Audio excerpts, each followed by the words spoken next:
Hey there, everyone. It is Friday. We are live here on the show. It is great to have you on. We'll be joined alongside by Gavin. We also have a special guest star, Matt, coming on. We'll be discussing a whole bunch of different things here as it pertains to NFL football. We're going to be talking about the Warriors and their potential return. So let's get started.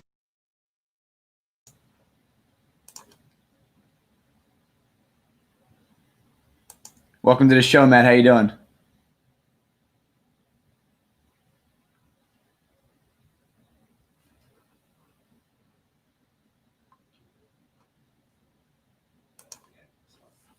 Quick technical difficulty, folks. We're going to get Matt right back in here. But we will get started with the conversation here. See if we can pull you back in now. A lot of exciting stuff today, folks. We're also doing a quick Q&A session at the end. If you have any questions, feel free to drop them below. Hey there, Matt. Can you hear me now?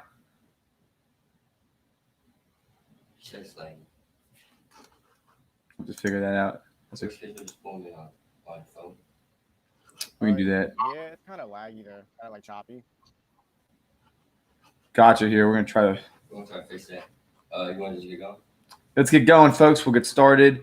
We're gonna actually kick off with the NBA today. As soon as we get our technical difficulties fixed, we're gonna be getting started with some NFL discussions. So let's start, Gavin, with the Warriors. I know they're your favorite team here. Are the Warriors done? No, they're not done. Look, the thing about the Golden State Warriors is this, ladies and gentlemen.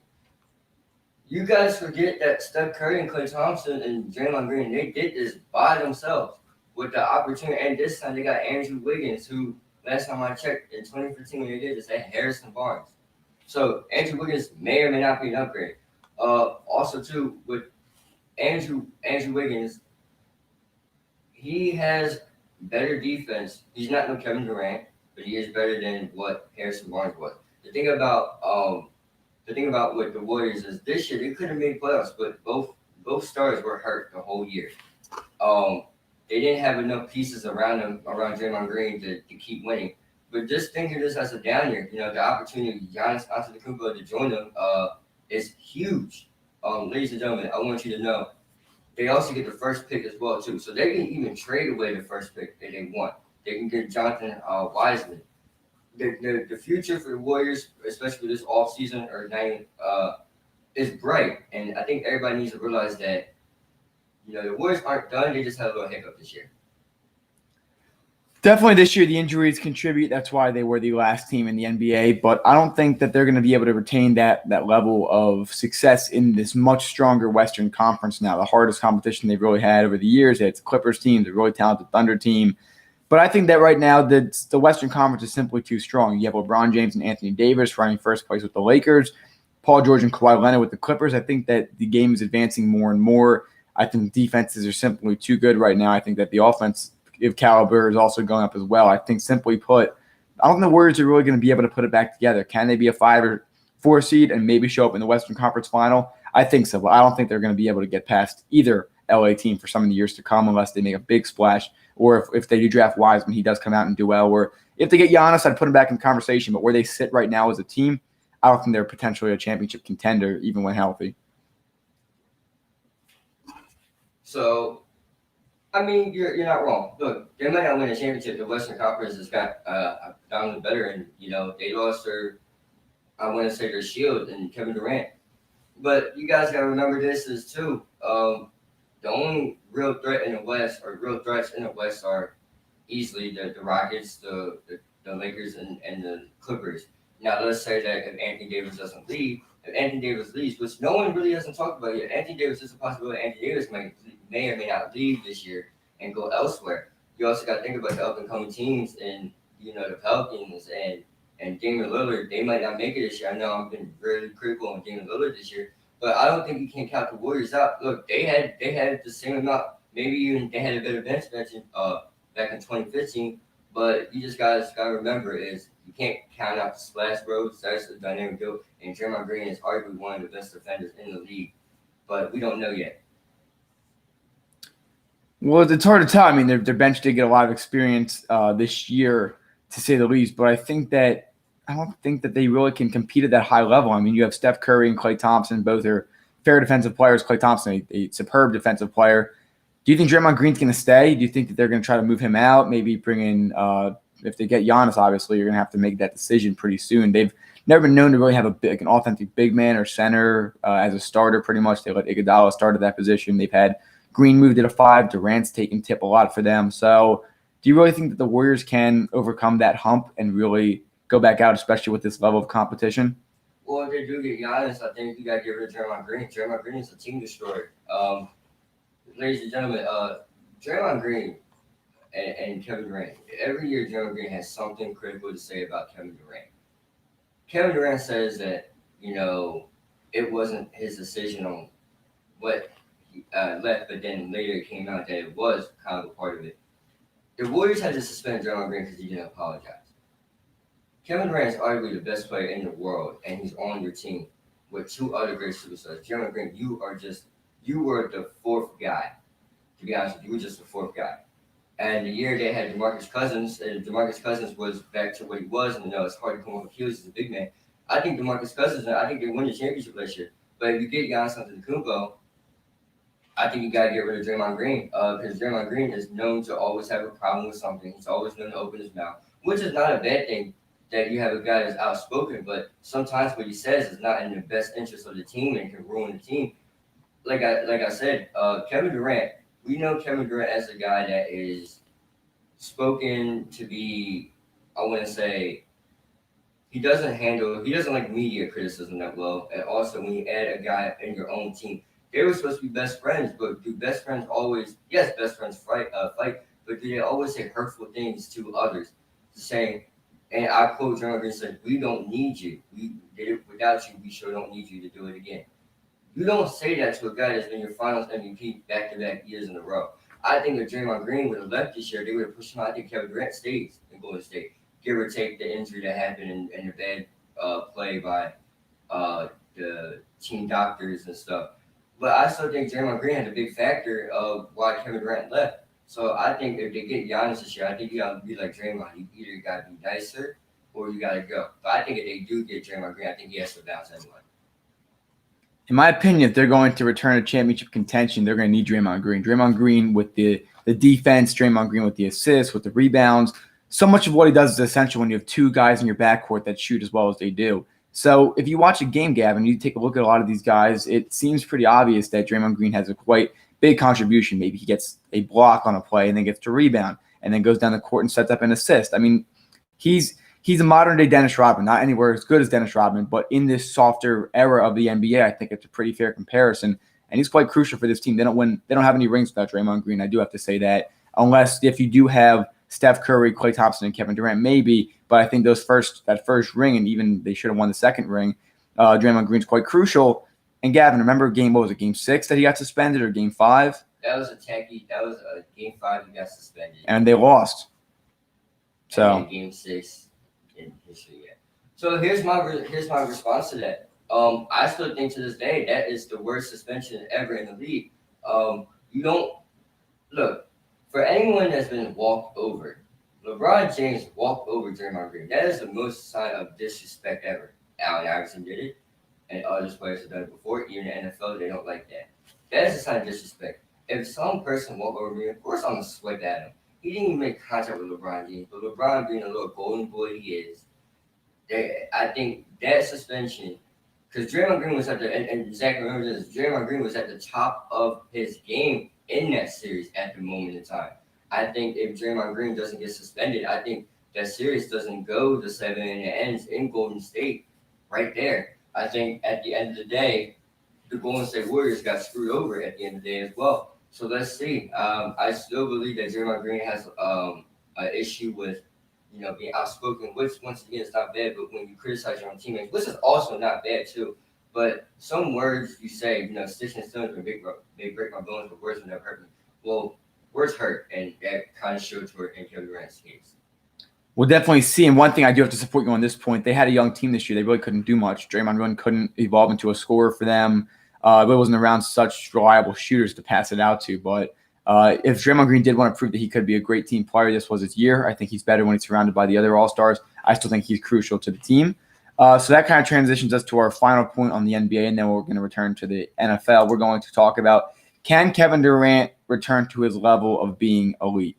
Now, he was a member of the Thunder. He was on the Warriors, and now he's on the Brooklyn Nets with Kyrie Irving.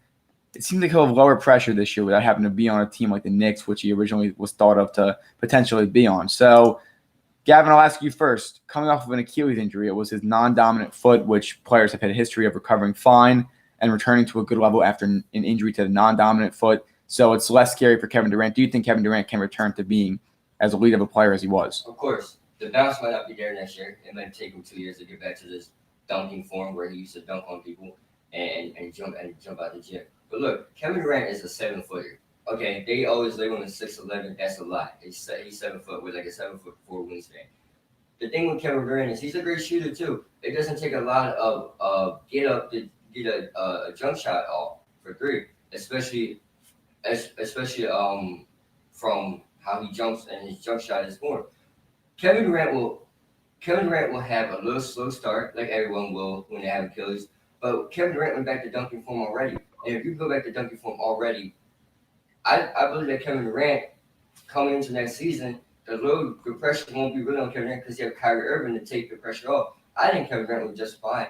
I can make a hot take and say Kevin Durant may or may not be in top 5 scoring next year. And he might even shoot the ball better than he has. Remember, you take a year off, you rehab. There was talks on him even coming to Orlando and playing, which the Nets automatically denied and did and said he's not coming. I think that Kevin Durant was going to return back to MVP caliber form. He might not win MVP next year, but he will be in top 5 scoring. He might even be league scorer maybe with 31 points per game. I don't know, but I think Kevin Durant would just be just fine. It's definitely a hot take at the end as far as how many points he's going to be able to put up. But I think Kevin Durant is going to be fine. He is a unique talent. He has the shooting ability of arguably a guard. He can shoot over players. So as contested as he is, he can shoot over players. And so I think that that's quite an accomplishment for him to be able to do. And I think that most importantly, with that kind of talent, you don't lose that ability. He can post up inside if he has to, his fadeaways. He's too unique of a talent to not be able to bounce back. Even if he does lose a little bit of his physical ability, he won't have a problem with his ability to get out and just be bouncy with it. Even if he's not physically there, his moves, his mentality and all that, I think he'll be able to bounce back fine. So, Gavin, any other final closing points on this? How good do you think the Nets are going to be next year? Do you think Kyrie and KD are going to work? Well, I think they are going to work. You got to look at it. We said the same thing about Kevin Durant going to Golden State. How the heck is that going to work? And they walked out with 2 championships. Arguably could have been 3. We don't know. I do believe that Kyrie Irving and Kevin Durant will learn to coexist. My only problem at the end of the game is who's going to get the final shot. They both have their fair shares. Obviously, Kevin Durant in the finals hitting the dagger 3, and then Kyrie Irving the same way. I think that if you look at Kevin Durant, look at Kyrie Irving, their play styles, they look different on paper, but I think they'll be able to coexist as well. I think it'll be and they have great talent around them. I think the Nets jump to the odds to win the NBA Finals next year or to come out to represent the Eastern Conference. Look, Kyrie Irving and Kevin Durant are special talents. All right, it's just like I said, Kyrie Irving and Kevin Durant can coexist. If they can, great. They got Karis LeVert, they got Spencer Dinwiddie, they got Joe Harris, and they got so on and so forth, and Jared Allen and DeAndre Jordan. If you're telling me that this team cannot either top Giannis if Giannis stays, I think they could. The Nets arguably could be the best team in the East next year. Well, I hope the Sixers prove me wrong on that note, but I think the Nets could obviously just jump to the next level and be that team. So we have to see next year. I don't think the Nets will win the championship. I'm a firm believer in that. I disagree with you on that. I think that them in the locker room already has proven to not be great. We know Kyrie Irving has a locker room cancer, which is thrown around very loosely as a term, but he wanted to leave Cleveland. He wanted his own team, got sent out to Boston, and that was a very talented team. We're seeing now Jason Tatum, Jaylen Brown, a bunch of these guys, Marcus Smart.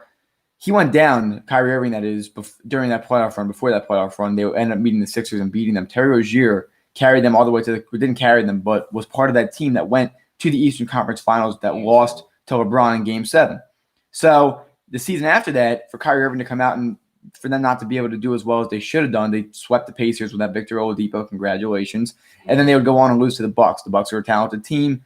But look at this year with Kemba Walker. Look how great this Boston team looks. Kyrie Irving said he would sign there, didn't sign there again, decided to go to Brooklyn. And now he's gotten Kenny Atkinson's fired. Kenny Atkinson really grew that team. And Gavin, I know you and I agree that D'Angelo Russell was a better fit there. Yeah. Him and Kenny Atkinson took that team from being basement dwellers for years to back to relevance last year at the 6th seed. This year, they haven't been able to do the same. You lose a couple of talented players. You lose D'Angelo Russell. You could have built a team around him and brought Kevin Durant in. I'm not sure if KD would have come without Kyrie. But also some players in the locker room have been complaining about special treatment to them. And I know that same thing with the Clippers. They seem to be doing all right with it. But I don't know. I don't think that this is going to work out. I think next year or two, at least one of them is going to request a trade after a similar situation like Kevin Durant had with Draymond Green. Well, I will say this though. Yeah, Kyrie Irving is supposed to be a locker room destroyer, but it's also not fair for the media. And this is they always attack Kyrie Irving as a person, as a character. Kyrie Irving, and after the flat Earth trip, which this came around All-Star weekend, I know, and we joke about that a lot. We keep forgetting that this man, when people go to All-Star weekend, they're never serious. They're always having fun. The only time when it was serious during All-Star weekend was when LeBron and Kevin Durant were both told to shut up and dribble, which by far was the most disrespectful thing I've ever heard in my life. I think that, yes, the special treatment is a thing in Brooklyn but look, these guys are the guys, all right? You need them, all right? We talked about D'Angelo Russell, and I think we didn't really need D'Angelo Russell to be, get shipped away like that.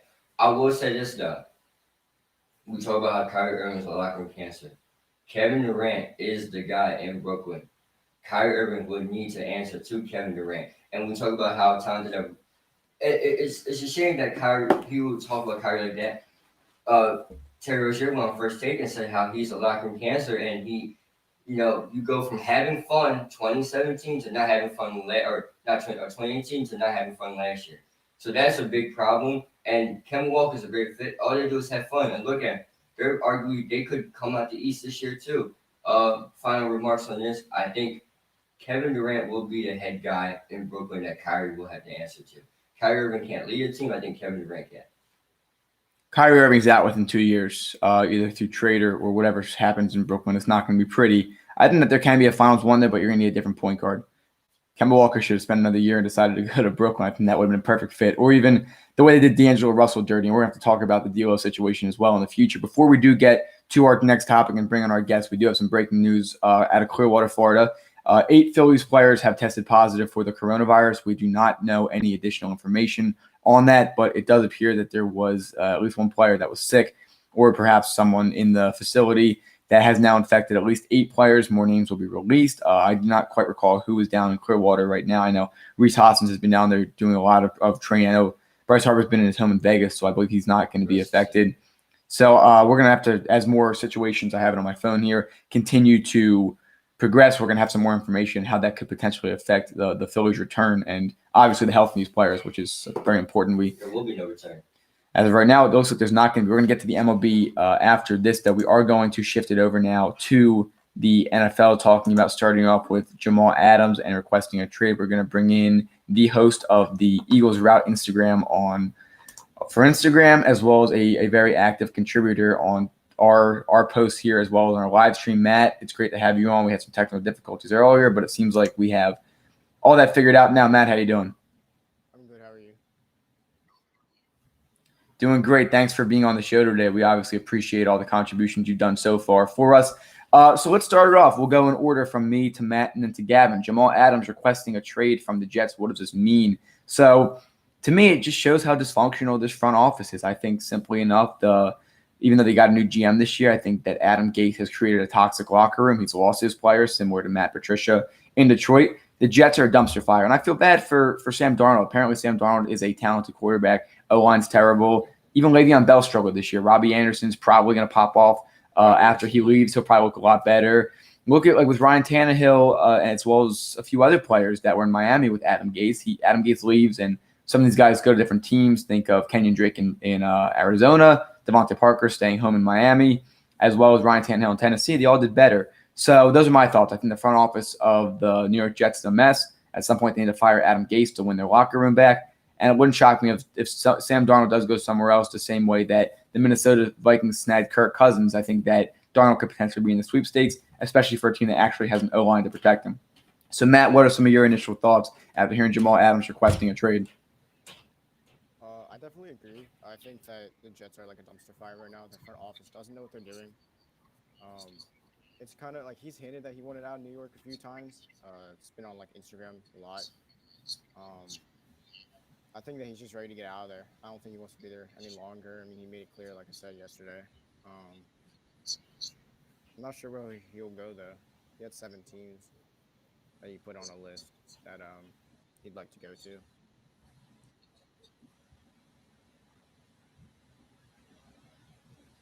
All right, Gavin, some thoughts on Jamal Adams. Well, first of all, I want to speak about Adam Gase. This dude needs to be fired and never allowed back in the NFL again as a head coach because he keeps ruining teams.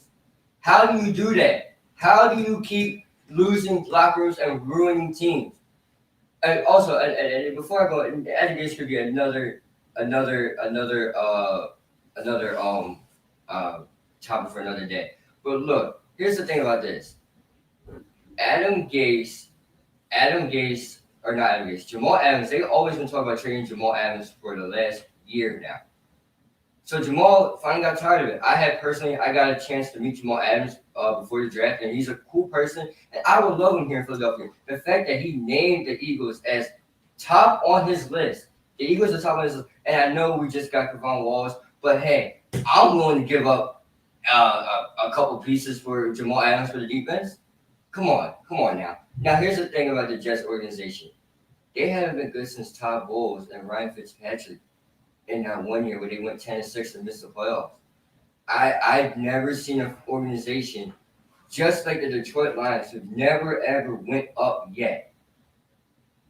I don't get it. I really don't understand, and I don't see the problem in how bad a team could really be. And you never improve. And I feel bad for Sam Darnold because you got rid of the only dude that could catch on this team and Robbie Anderson. Robbie Anderson said, hey, Adam Gase sucks. I'm going to Carolina. I'm going to see what this is all about. Le'Veon Bell, which I still find to this day that his holdout was pointless because he went to a team that has one of the worst offensive lines in all of football, and he couldn't get anything done this year. And Sam Darnold, and you guys talk about Sam Darnold as he's a talented quarterback. He's hot and cold. We've seen him where Sam Darnold looks like an elite, and we've seen him when Sam Darnold is awful. I have no idea on what Sam Darnold is, but I think Sam Darnold is on the clock now because he's been in the league for a hot minute. And we haven't seen really much from Sam Darnold, but a couple high top 5 picks because that's all he can get up right now. I agree. I think it's unfortunate. How can you be that much of a disaster of a team? How can you really not have what's going on right now that you think about?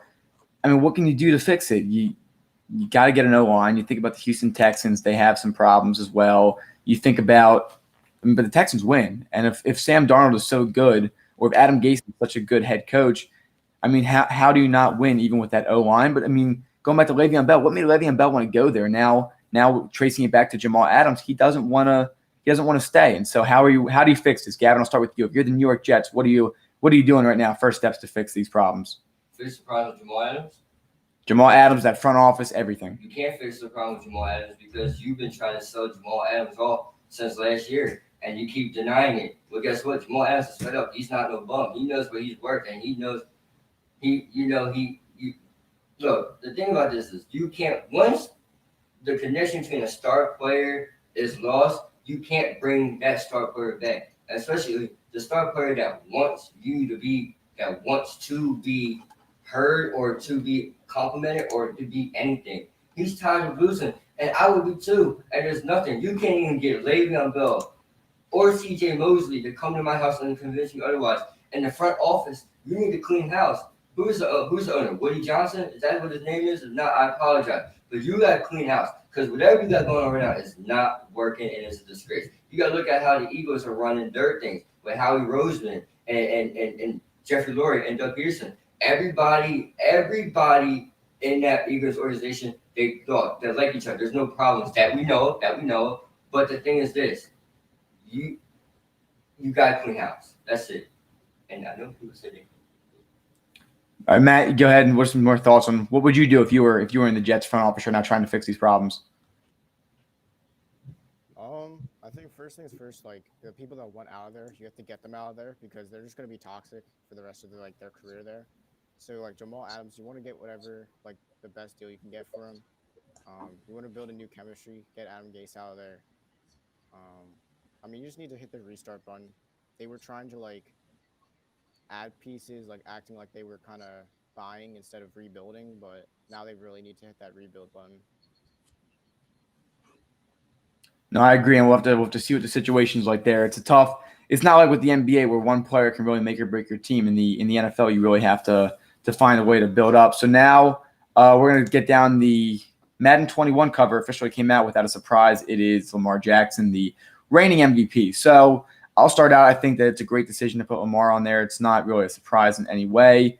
As far as the game itself, I'm not really going to break it down, but let's talk about maybe the MVP curse, first of all, and then the Madden curse. The Madden curse seems to be broken last year since Patrick Mahomes went on to win a Super Bowl. So we're really not talking about the game itself, but let's actually talk about the Baltimore Ravens, Lamar Jackson. That defense is just getting better. And so I think that funny enough, they as much of an offensive firepower as they are, they potentially can be defense number one next year. And so, Gavin, I'll start with you. What do you think Lamar Jackson's season looks like this year? What are some of the potential outlooks moving forward? Well, obviously, defenses are going to be trying to figure him out. They get a whole summer to figure this dude out. He's the MVP of the league. Luckily, the one thing that saved other teams, mainly the Chiefs in the playoffs, is Derrick Henry happened. There's nothing to say it. But look, Lamar Jackson is going to have another repeat season. He might not be MVP, and he might not win 14 games last year, but they're going to be in the playoffs again. They might even get the top of the AFC. The whole AFC conference. I do believe that Lamar goes to the Super Bowl this year, or at least goes to the AFC Championship. The Madden now revolves around the Madden curse. I think the curse is not going to affect him. I like what I see in Lamar Jackson, and I like what I saw the past three people. Regarding Antonio Brown. I know he's out the league right now, but hey, that's maybe he might come back, probably not. But you got to look at it. Patrick Mahomes on cover of this year's Madden. He won the Super Bowl. Antonio Brown, even though he's out the league, he led the league in 15 touchdowns. Tom Brady lost the Super Bowl, but he was the MVP. I like Lamar's chances this year. I don't know what it will be, but I like that. I think the Madden curse is over. I think the Madden curse is turning into good karma now. I think it's only going to be up from here. All right, great. So, Matt, some outlooks potentially on the Ravens season. And maybe, I don't know how superstitious you are with the Madden curse, but definitely some thoughts on that end. I mean, I thought the Madden curse was real when I saw that Antonio Brown, like, not only did he get kicked out of the league pretty much, but it said, like, frostbite at the bottom right corner of, like, the cover because that's one of the, I guess, like, development teams or whatever. And he had frostbite. That was freaking crazy. But I think that the Ravens are going to be a lot better than they were before. I mean, they got better on defense. I mean, their guys are only going to get better. I'm pretty sure they picked up Calais Campbell from the Jags. And that offense, like Marquise Brown, he's just going to get better. Mark Andrews, he has like a season under his belt really with Lamar. So they're just going to get better. And I think that they're not going to be one and done in the playoffs. I think they can actually make a run.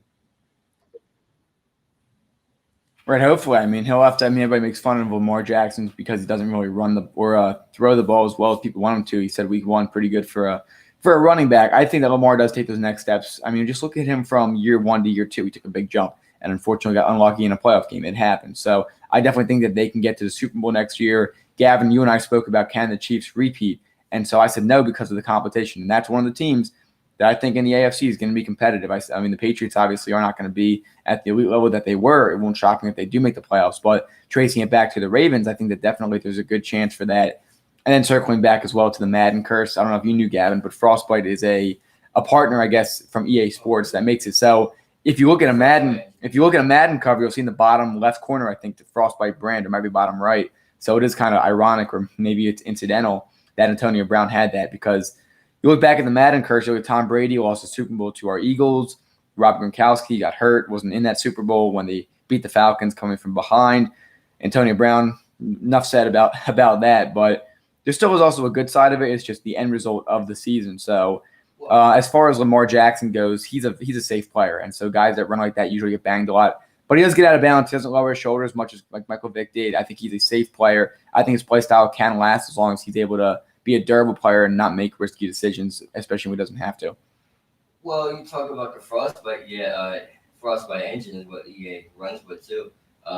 Look, if you get frostbite in California, you're going as hot as I don't know how the heck you do that. I don't know how you manage that, Antonio Brown. But I don't think you could just say the fraud. I think Antonio Brown's craziness and his ability to talk about $30 million did it to himself. I don't think the Madden curse was a thing. I think he did it to himself. So you never know. I that's my opinion. I don't think a frostbite. I think that just led on to just what he was trying to do. He never wanted to be an Oakland Raider to begin with. He just wanted guaranteed money. He got guaranteed money. He talked about of guaranteed money. Any person that can talk himself out $30 million did it to himself. If you told me to get $30 million, all you had to do was be a civilized person and not cause any problem, I wouldn't say a word. You wouldn't hear from me. I come to practice, I do what you need to do, and I go home and get my $30 million. But Antonio Brown, I don't think you really say frostbite was because of man curse. I think Antonio Brown was dealing with something, and I wish him the best because we don't enough said. That fun fact, though, he was doing, I think, cryotherapy treatment, which is not uncommon. I wonder what the doctors were doing that for him. But I believe that's how he did get it. And so tracing back to the season where he threw a football at Antonio or at Ben Roethlisberger, that the Madden cover season, that's kind of when all the drama started. Didn't show up in Week 17. So we are shifting it now. Let's talk about continuing the AFC North. The Steelers. The Steelers have really been. I feel like people are either sold on them or they're not. And so for me, I think they're going to be a good team this year. Their defense is top tier. Big Ben's back. Your wide receivers, two of them were young last year, having another year under their belt. I still don't think Juju Smith-Schuster is an authentic wide receiver one, but I think they have just enough to be able to snag a wild card spot. I don't think they're going to win the division, but I do think that they will have a better record than the Browns and Bengals, and I do think they are going to get to the playoffs. Well, I think Big Ben doesn't get. Well, I think that Big Ben, and I don't like wishing injury, but I think Big Ben's body is catching up to him. I don't think he could take those hits that he used to be able to. He tore something in his elbow this year. His UC was, I think it's the UCL. That's what's in your elbow, right? Mm-hmm. I think Big Ben. I think the only thing that keeps the Steelers afloat is the defense this year. The Hyde last year was after they made the trade. That was the best thing they had going for him. I think that Mason Rudolph is horrible and not a great quarterback, and he had his games where he looked good, but he looked really trash too. And I'm a firm believer. I think Juju Smith-Schuster can't do it. I think he needed Antonio Brown. Juju Smith-Schuster is a great duo to have with someone else. And he's not the main guy though. And I don't think James Conner is all right, but I don't think James Conner is a Le'Veon Bell type. I think with the old killer bees that were named as the Pittsburgh Killer Bees or the Steelers, the big three. I think that's what really made Pittsburgh scary. I look at Pittsburgh now, I'm like, oh, you're just another ordinary team. So I think they don't make playoffs. I think they go 7-9 this year, and Big Ben doesn't finish the year. And they didn't win a Super Bowl with that big three killer bee. They lost to Jacksonville one year and the Patriots as well. Matt, what are some of your thoughts on our cross-state rival, the Pittsburgh Steelers? I definitely think that they can make the playoffs. They have a lot of good young pieces. I agree with what you said about Juju. I don't think he's a true number one. He's definitely really, really good number two. But I think that Ben Roethlisberger could possibly make a run for comeback player of the year, maybe if he can bring them to the playoffs. Especially if they are more than a wild card team. I like their running back room with James Conner. And I can't remember his name. He's on a smaller. I know that. They have two guys. Yeah, they have. I think Jalen Samuel's one of them, and then Benny Snell. Yeah. All right, great. Now, definitely, we'll have to see how that continues. I think Pittsburgh. Yeah, go ahead. Oh, I just said I think that they also have Eric Ebron, who's pretty good. He's from the Colts.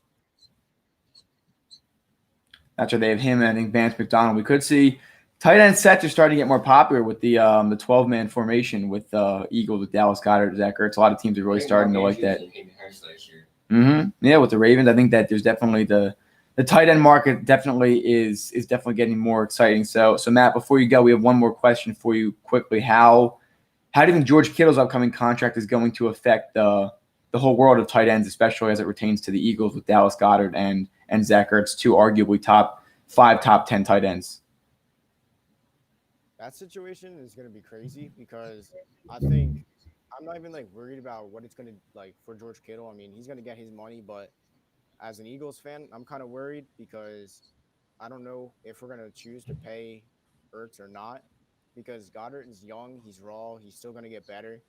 Um, I don't know how that's going to work. I mean, we're going to have to see, I guess. But I know in 2 years we're like at like negative 50 million in cap space. So I mean, we're in trouble right now. Yes, we're definitely getting there, and so I wonder how Dallas is going to be with their cap space. But so sticking with the Eagles, though, hopefully it's kind of crazy. You have your best position player is a tight end. You're able to go out and draft another one that can play at that top tier level. So Matt, thanks for being on the show today. Appreciate it. Definitely going to have you on a lot more to discuss. We look forward to you in the comment section as well, and we'll talk to you soon. Thank you. All right, great. So we're now going to continue the conversation on the show. About 24 minutes to go here on this great Friday. We are going to try to get some Q&A, and if we can get some questions in the comments as well. We are going to get back to our favorite topic, MLB Drama, talking about Major League Baseball and how bad this looks for the league. We've been up and down all week about it, Gavin. I think on Wednesday we talked about how negative it was, and yesterday it was positive, and now today it's negative. Gavin, the floor is yours. What do you think about the MLB right now and how the MLB commissioner has declined the 70 game? It was 60 originally, now 70 game proposal, saying it's just impossible. Well, now it gets worse. I think that, you look at how Rob Manfred has carried himself through this whole situation. We can go back to how he handled the cheating scandal. I think the way how baseball is handling the drama is, look, we always talk about, I was critical of how the Player Association, one player started this whole thing. And I'm also going to say how it's crazy that we always talk about how we couldn't get the MLB Players Association to agree. So they finally come up with an offer that I thought was kind of respectable, is doable, 7 games, and MLB was like, no. So I go back, so I ask you this question again, and I'm gonna answer it first. I think we go back to this season once again not happening because no side agree. It was at the one point where the MLB was like, you make your decision, you make the offer, and we'll see what we can do about it. The players came out with what they thought would be fair, and now the MLB was like, no, that's not going to work. So my question for you is, do you think the season will happen after this decline by the MLB?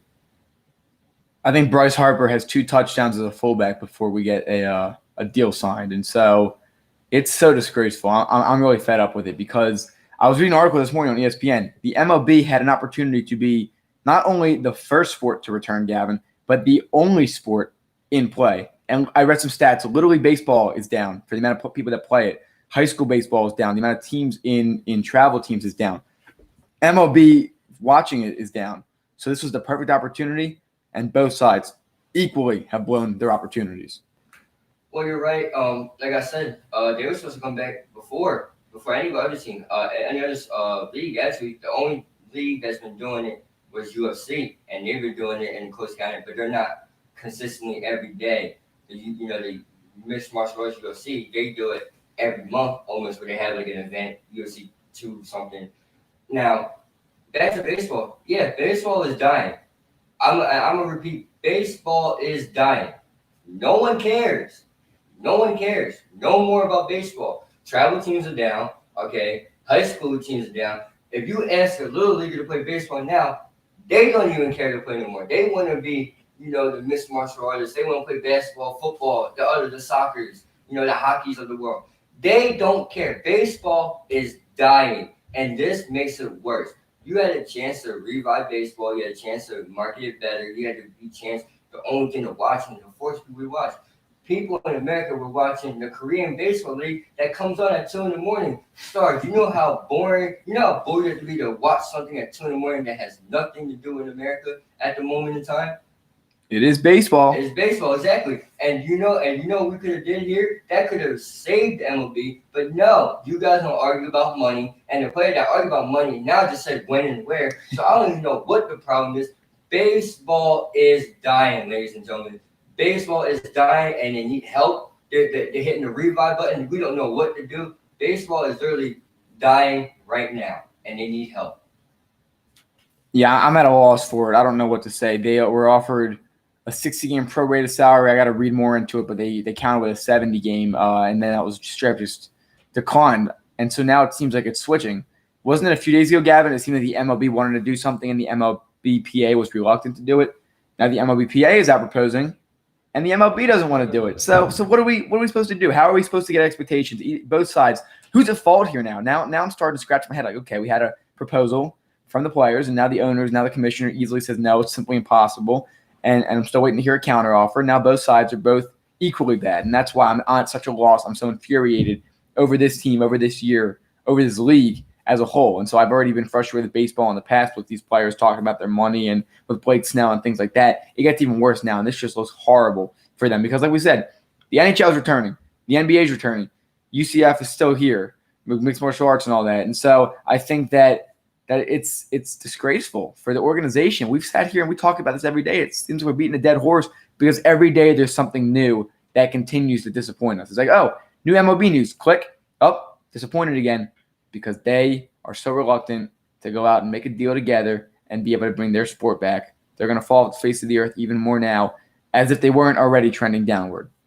I just want, real quick before we move on, I just want to give out special props to Dana White, the UFC president. That's mixed martial arts is a contact sport. And same thing with WWE, you know, they just canceled their thing because one player tested positive or one wrestler tested positive. Baseball, y'all don't touch each other. All right? Y'all don't touch it. Like I'm gonna say it again, and I stress this enough. Ladies and gentlemen, baseball is dying. The love of the game is dead. We've seen it because it's all about the money now. The love of the game is gone, dead. All right, we're probably gonna have a ceremony. Look, the chance for you guys to bring the game back, it is June 19th. You have no plans whatsoever. Every other league besides the NFL, because the NFL season doesn't start yet, but they're giving plans and ideas already. They have plans. You don't. I'm gonna emphasize this again. Baseball is dying, and they need help. It's just so disgraceful. I don't know what to say at this point because, I mean, what are we supposed to say, Gavin? Are we supposed to sit here and say, okay, you guys bicker about it's millionaires and billionaires fighting? When bankers do it, when politicians do it, we all get on them. We gotta get more rage on the MLB. They need to come out and play, or else people are not going to watch anymore. It's bad enough they're not going to have fans this year. It's even worse that people aren't going to want to watch it. I'm not going to watch it if they're going to sit there and bicker for all this time. Again, it's June 19th. What happened to starting in late April? What happened to spring training 2.0? What happened to going to Arizona? What happened to all these plans that never happened? All they do is talk and talk and talk. They send proposals out. They decline them. Sometimes they refuse to counter. Sometimes they do counter. Now it's just an entire dumpster fire. I mean, I really can't with this right now. It's frustrating because I love my Phillies. I love watching baseball, but they're ruining it for us. Baseball was supposed to come back, whether it was Arizona. It was supposed to be July 4th weekend. What better place to start on July 4th weekend? Everybody's supposed to be outside on July 4th. Baseball would have been perfect. It's like I'm in the same boat as you. I want to see what Georgia Wright can do. Even though every year we get let down by the Phillies, I thought this year would have been a good chance to go to the playoffs maybe. Ladies and gentlemen, the reason why no one is pushing the issue on baseball because the sport is probably already dead. All right, you're losing viewers. You can't reach the younger generation. You know, this generation doesn't even care about baseball because the games take too long and no one has marketed. Ladies and gentlemen, baseball is not even dying. Baseball is dead. All right, it's dead, and this makes it worse. Right, I agree with the comments. Philly was just on a few moments ago saying it makes the MLB look pathetic. Yeah, it is very much pathetic. It's horrible, and we've been saying this from the beginning. Bret Hart making $330 million. Now he's saying when and where. Well, Kevin, a few weeks ago, what was he saying about Blake Snell? He agreed with Blake Snell. And what else? What Blake Snell just tweet the other day? When and where? Yep. You can't look. The hypocrisy in this league is getting worse. Look, ladies and gentlemen, here's a little advice. When you're on an argument like the GOAT debate, you don't jump sides. Blake Snell, you can't go from LeBron to Jordan And Bryce, you can't do the same thing. All right, you got to stick to that side. You got to own that side. Now you can't say when and where. Players like Pete Alonso, Mike Trout, whoever have been open about it, they can say, well, when and where, because they never even said anything to begin with. So that just looks really weak. I'm done. I don't want to. This man. It's frustrating because it's bad enough that baseball is already a dying sport. It doesn't help when the players are bickering. But I think, and Gavin, you can disagree with me on this if you want, but I think that the players said that not expecting consequences because their entire lives have been given nice fat contracts and they know they're like, oh, the owners will give in to us. Well, now they haven't. So do you agree with me on that? Do you think that these players thought they were able to say whatever they want? Yeah, I think I told I believe it blew in their face. I think they have more leverage than what they have. We can go back to the Melvin Gordon situation where he thought he had leverage and he really didn't. Look what happened. Melvin Gordon ended up on a new team with less money than what he was trying to get. So I think, once again, ladies and gentlemen, I know this is going to sound annoying. Baseball is dying and is dead, and the players have no leverage. And Blake Snell and Bryce Harper look bad because they jump shit. You don't do that. You stick to your argument. And Rob Manfred, and next week I'm gonna get on you because you messed up too when it comes to the whole cheating scandal because the way you handled that was not good. Enough said. Definitely not the best commissioner out of the four major sports. We'll have more on that before we do get to our final few topics of the day on our Friday special. I do have an official statement. John Clark just posted on his Instagram for the confirming the COVID-19 case. So I'm going to read this quickly, and then we will continue to move on with the show. In response to published reports to the questioning that those reports have raised, the Phillies are confirming that 5 players, not 8, and 3 staff members working at the club's Clearwater facility have tested positive for COVID-19. The first confirmed case occurred this past Tuesday. In addition, 8 staff members have tested negative for the virus, while 12 members and 20 players, both major league and minor league, living in the area are in the process of being tested and awaiting results for the test. Managing partner John Middleton quotes, "The Phillies are committed to the health and welfare of all players, coaches, and staff as our highest priority, and as a result of those confirmed tests, all facilities in Clearwater have been closed indefinitely to all players." And so he continues here talking about coaches and staff will remain closed. Medical authorities will become confident in the virus under control. That will allow them to disinfect the facility and then allow players to return in the future. In terms of implications of the outbreak on the Phillies 2020 season, the club has declined comments, believing that it's too early to know. So that pretty much is an official statement. John Middleton, the biggest partner there, the mouth of the Phillies, the owner pretty much that's his official statement from, again, John Clark's Instagram. Check it out. As more information progresses on this case, we'll continue to report it to you live. One last thing. Guys, don't worry about it. Just get healthy because the season's not happening anyway. So don't even worry about it. Don't worry about it. You guys want to argue about money. Let's get healthy then. Let's do that. Everybody get healthy. No one should get injured next year. For all this, everyone should be healthy and ready to go next year. But right now, y'all are just a disgrace.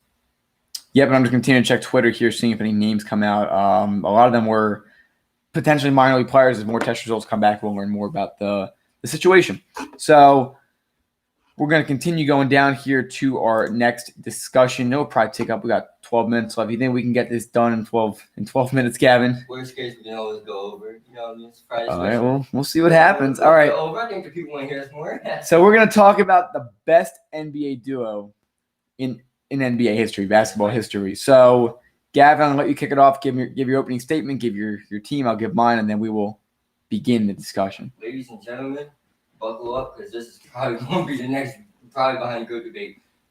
I think the best dynamic duo was Kobe Bryant and Shaquille O'Neal. First of all, you can make the argument for them as well, but they didn't have enough time together, which is true. But look, they won 3 rings together in that short period of time they had together. Shaquille O'Neal had Finals MVPs. Also, you could also say Kobe Bryant was at the top of his game at that point too. I think. And you want to talk about a center and guard duo, that was probably the best ever. They may not got along together, but they still won. And I know you can make the case for others, and I'm waiting to hear what my fellow host Zach has to say. But just remember, in that realm of aspect, they didn't have that much time together. I believe they could have got another ring if they could have been together for longer, if they even liked each other for longer. But even if they didn't like each other, they still won. They had 3. They did a 3-peat. No other team since that has done a 3-peat. There's a few different elements I look at when it comes to identifying my best duo. First of all, as full disclaimer, no, LeBron's not included. I know that Thank might be a misconception. But God. getting back to it, Thank God. team success overall, team chemistry, outlook, and long term. How many regrets do you think that Kobe and Shaq have about how they broke up, Gavin? You heard about Shaq talk about it after the. Always. Yeah, I mean, they always have. And so that I'll put it to you this way: Kobe Bryant's the second best shooting guard of all time, right behind Michael Jordan. Okay. Shaq is. Would you give him third or fourth best center? See, ooh. There's a question. Ooh. See. Are you putting Kareem number one? We're putting Kareem number one at center if we're counting him as a center. I don't know. Number 2 and 3 respectively go to Bill Russell and Wilt Chamberlain. I put Shaq at 4. See, here's the thing. When I look at Shaq, I think who would stop his brother? I think he goes number 1, and then you just bump everyone down the list by 1. I think that's for me. So for you, in your case, you're saying you have the second best shooting guard of all time and the best center of all time, and they couldn't stay together. They divided. Their chemistry went off. They went different ways. Shaq went on to get money. Kobe stayed to win. We all know the story. Got Pau Gasol. Got a few other role players. Ended up getting a few rings. Kobe finishing with 5 in total. But now let's scale back to Shaq had 3. So I'll scale back to who I think now. And yes, Philly has called it. I'm going with Michael Jordan and Scottie Pippen. They stayed together for a long time. Did not get in a fight often. They complimented each other great. Michael Jordan being the scorer and the dominance that he had to be. Scottie Pippen distributing the ball really well and really playing his role. And so here's the funny part. You take Shaq and you put him on another team. He won another ring with D. Wade in 2006, and Kobe Bryant won more rings. Michael Jordan without Scottie Pippen didn't win any rings. Michael Jordan without Scottie Pippen, and then when Pippen was by himself on the playoff team, when Michael Jordan came back, even after that first season, they didn't win rings either. They needed to be together for it. They went 6-0 in the finals together. They had a lot of success together. They didn't break up. They stayed together on the Bulls, even though Michael Jordan did take that gap year or so. But the reason they're the best duo is because they complemented each other. But just as importantly, which is the only difference pretty much between Shaq and Kobe and Pippen and Jordan, is that they stayed together and they lived out their potential. And there still is. Gavin, we still question if they came back for one more year, do they win a 7th finals? And you believe they do. What happens if they have 3 or 2 rings together? Kobe and Shaq do. So we don't know what could have happened if they stayed together. And that's there's more questions that haven't been answered for that duo than with Pippen and Jordan. And that's why I think they're the best NBA duo. See, here's the thing, too. Go to piggyback off what you said. The next season, which would be 98 to 99. That was a shortened season. All those guys in the Bulls are getting older, but shortened season because of lockout. And ended up the San Antonio Spurs ended up being the champions that year. Tim Duncan and David Robinson, those guys. It was Steve Kerr. Steve Kerr with his Steve Kerr's 4-peat. Steve Kerr's only player in NBA history to get 4 rings in a row. Piggyback off. My argument. So yeah, look at the duo. Of course, Michael Jordan and Scottie Pippen. They coexisted together. They did well together. Scottie Pippen was also underpaid too. There was also problems going into that season as well. Scottie Pippen also could have screwed over Michael Jordan and kind of did, and they realized.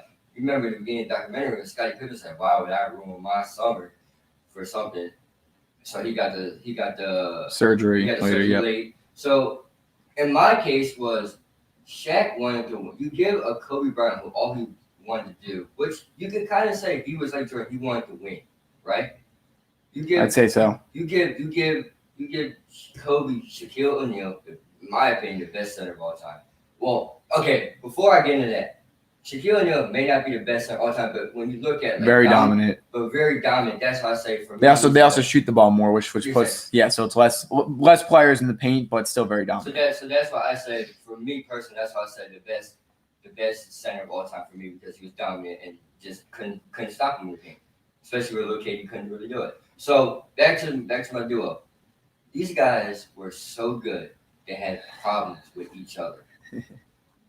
You know what I mean? When when you're good, when you and your dynamic duo partner have a problem with each other, they didn't stay together for that long. Arguably, you can say, well, they had Phil Jackson, but yeah, Phil Jackson just came off another great dynamic duo.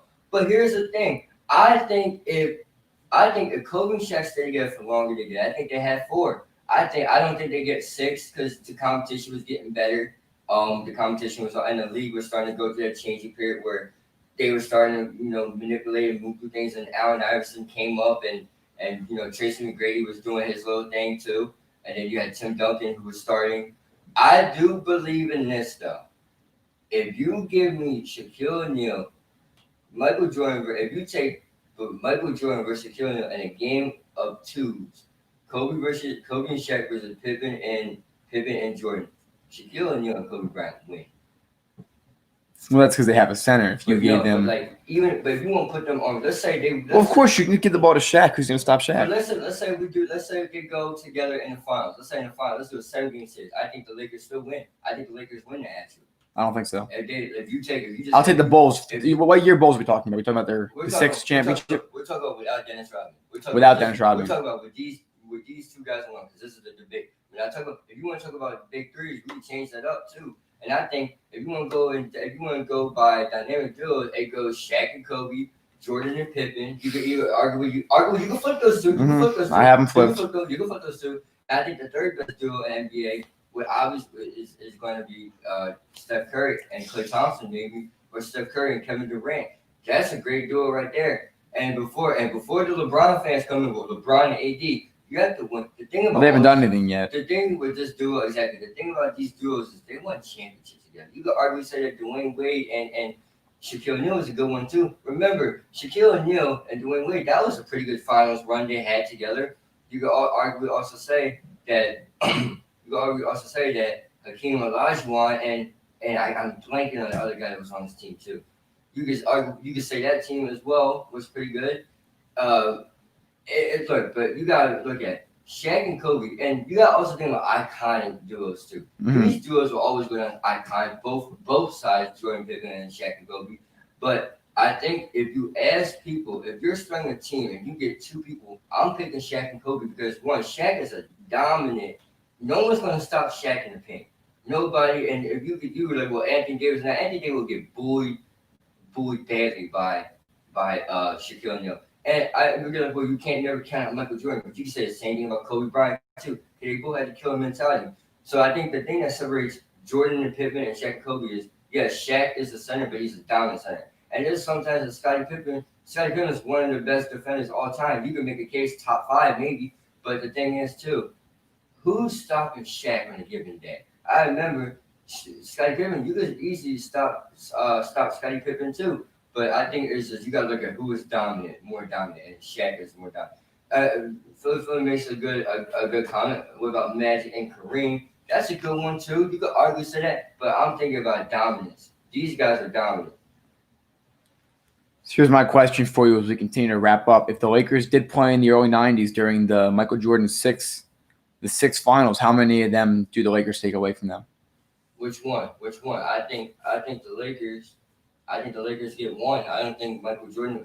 So would Michael Jordan be 5-1 in the finals? I don't. So let me ask you. Let me rephrase this. With Dennis Rodman, I don't think the Lakers win it. So the first 3, you think they could beat them? I think they get one in the first 3.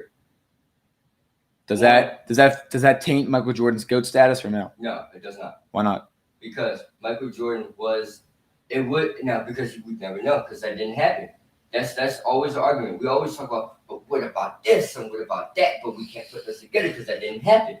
I'm just saying LeBron's not even in the top 3 with a dynamic duo. And number 3 is the team that he lost to. Number 3. All right, hold on. Number 3, your third dynamic duo team. Your third dynamic duo team is Steph and Clay or Steph and KD. They beat LeBron. So how can you take LeBron out of the GOAT conversation because of his finals record? Let's say Steph because you know why? Both duos, you want to say Steph and Clay or Steph and KD, they both beat LeBron. And if you want to say Steph and KD, of course they both beat LeBron.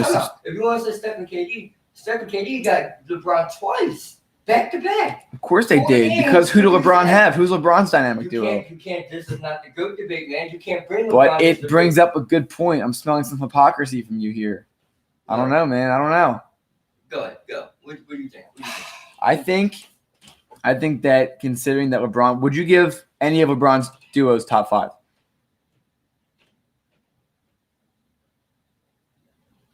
Maybe the closest when it comes to top 5 might be D Wade and LeBron. And that's maybe what, number 5? Maybe number 5. Arguably, you could put him at 6, but they arguably one day they could put him as 5.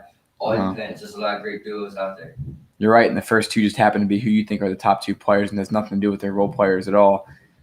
That's going to wrap up our show today, folks. Gavin, not over. I'm It's going to not let you over. think about that. We're going to have next Not week's exciting. We have a special announcement on Monday for our show Tuesday, so stay tuned for that. We will continue to bring more guests on, continue to enjoy our show as much as you can.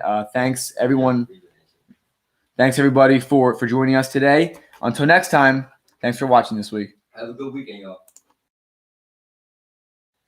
Matt Boyage, Sonny. Philly, Sonny.